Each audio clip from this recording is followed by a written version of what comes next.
Bonjour, aujourd'hui un conte des frères Grimm, Cendrillon. Un homme riche avait une femme qui tomba malade, et quand elle sentit sa fin prochaine, elle appela à son chevet son unique fille et lui dit: Cher enfant, reste bonne et pieuse, et le bon Dieu te viendra toujours en aide, et moi, du haut du ciel, je te regarderai et te protégerai. Après ces paroles, elle ferma les yeux et mourut. La fillette se rendit chaque jour sur la tombe de sa mère, pleura et resta bonne et pieuse. L'hiver venu, la neige recouvrit la tombe d'un tapis blanc. Mais au printemps, quand le soleil l'eut fait fondre, l'homme prit une autre épouse. Celle-ci avait avec elle ses deux filles qui étaient jolies et blanches de visage, mais laides et noires de cœur. Alors de bien mauvais jours commencèrent pour la pauvre belle fille. Faut-il que cette petite oie reste avec nous dans la salle demandèrent les filles. Qui veut manger du pain doit le gagner. Allez, oust, souillons. Elles lui enlevèrent ses beaux habits, la vêtirent d'un vieux tablier gris et lui donnèrent des sabots de bois. Voyez un peu la fière princesse, comme elle est accoutrée, s'écrièrent-elles en riant, et elles la conduisirent à la cuisine. Alors la pauvrette dut exécuter du matin au soir de durs travaux, se lever bien avant le jour, porter de l'eau, allumer le feu, faire la cuisine et la lessive.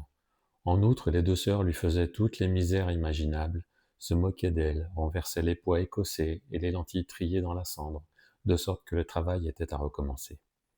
Le soir, épuisée de travail, la jeune fille ne se couchait pas dans un lit, mais devait s'étendre près du foyer dans les cendres. Et parce que cela lui donnait toujours un air poussiéreux et sale, les deux sœurs l'appelèrent Cendrillon. Il arriva que le père voulut un jour se rendre à la foire. Il demanda à ses deux belles filles ce qu'il devait leur rapporter. De beaux habits, dit l'une. Des perles et des pierres précieuses, dit la seconde. Et toi, Cendrillon, demanda-t-il, que veux-tu? Père, le premier rameau qui heurtera votre chapeau sur le chemin du retour, cueillez-le pour moi, dit Cendrillon. Le père acheta donc de beaux habits, des perles et des pierres précieuses pour les deux sœurs, et sur le chemin du retour, en traversant à cheval un vert bosquet, une branche de noisetier l'effleura et fit tomber son chapeau. Il la cueillit donc et l'emporta. Arrivé à la maison, il donna à ses belles filles ce qu'elles avaient souhaité, et à Cendrillon le rameau de noisetier. Cendrillon le remercia, alla sur la tombe de sa mère et y planta le rameau, en pleurant si fort que les larmes tombèrent dessus et l'arrosèrent. Il grandit cependant et devint un bel arbre. Allait 3 fois par jour pleurer et prier sous ses branches, et chaque fois un petit oiseau blanc venait se poser sur l'arbre. Quand elle exprimait un souhait, le petit oiseau lui lançait à terre ce qu'elle avait souhaité. Or il advint que le roi donna une fête qui devait durer 3 jours, et à laquelle furent invitées toutes les jolies filles du pays, afin que son fils puisse se choisir une fiancée. Quand elles apprirent qu'elles allaient aussi y assister, les deux sœurs furent toutes contentes. Elles appelèrent Cendrillon et lui dirent: Peigne nos cheveux, brosse nos souliers et ajuste les boucles. Nous allons au château du roi pour la fête.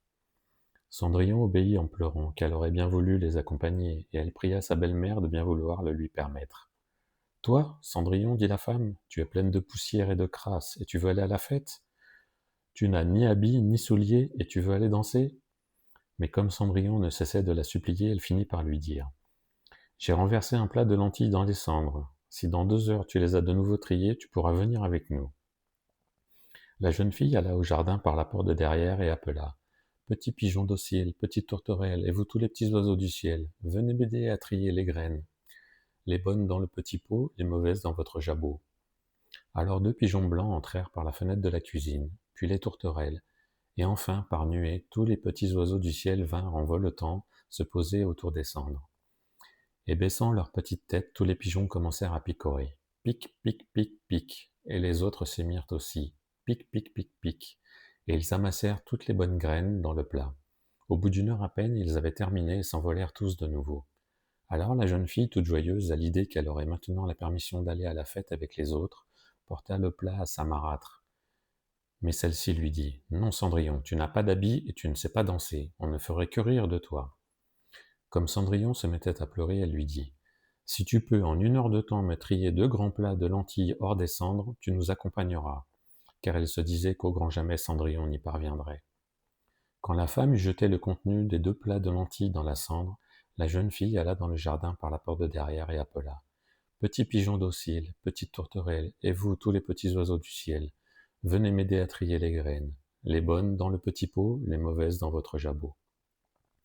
Alors 2 pigeons blancs entrèrent par la fenêtre de la cuisine, puis les tourterelles, et enfin par nuée tous les petits oiseaux du ciel vinrent en voletant se poser autour des cendres. Et baissant leurs petites têtes, tous les pigeons commencèrent à picorer. Pic, pic, pic, pic. Et les autres s'y mirent aussi. Pic, pic, pic, pic. Et ils amassèrent toutes les bonnes graines dans les plats. Et en moins d'une demi-heure, ils avaient terminé et s'envolèrent de nouveau.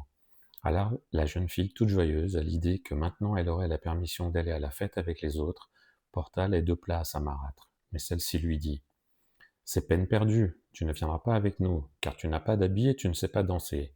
Nous aurions honte de toi. Là-dessus, elle lui tourna le dos et partit à la hâte avec ses 2 filles superbement parées.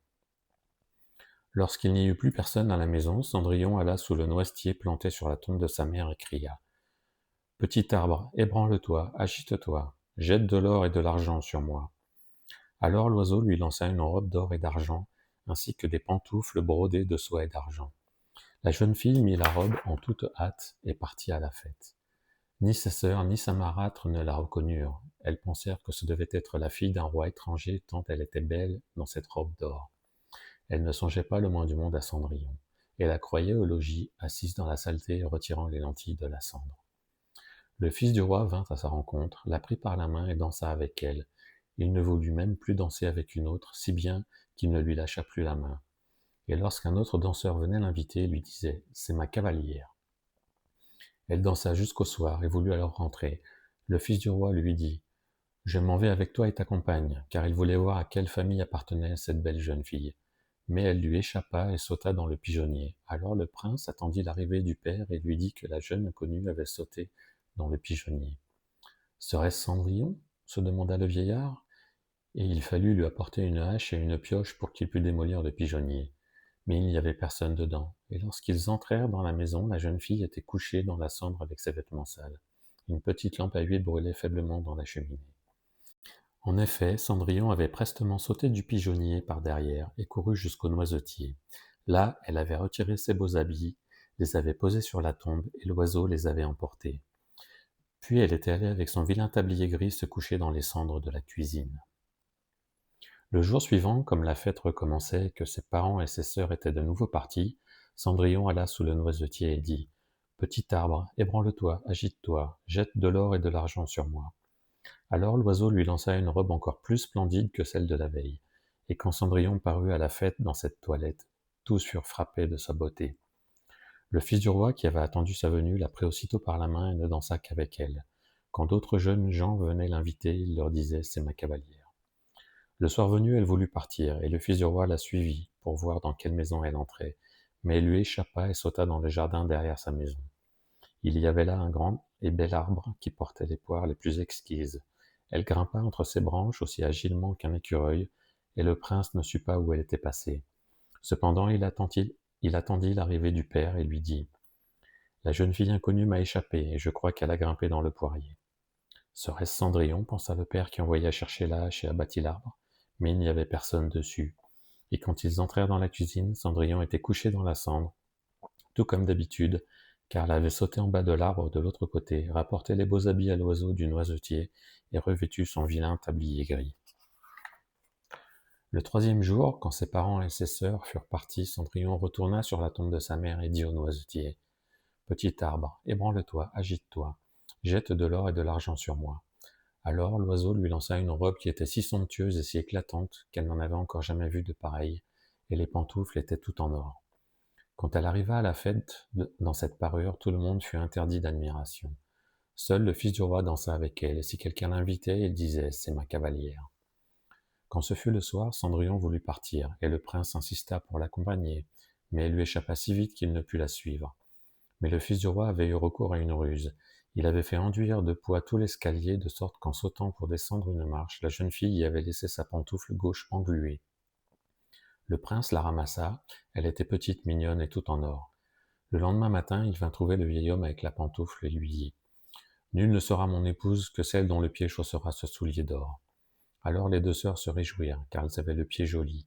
L'aînée alla dans sa chambre pour essayer le soulier en compagnie de sa mère.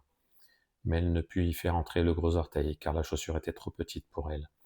Alors sa mère lui tendit un couteau en lui disant: Coupe-toi ce doigt, quand tu seras reine, tu n'auras plus besoin d'aller à pied. et la jeune fille se coupa l'orteil, fit entrer de force son pied dans le soulier, et contenant sa douleur, s'en alla trouver le fils du roi.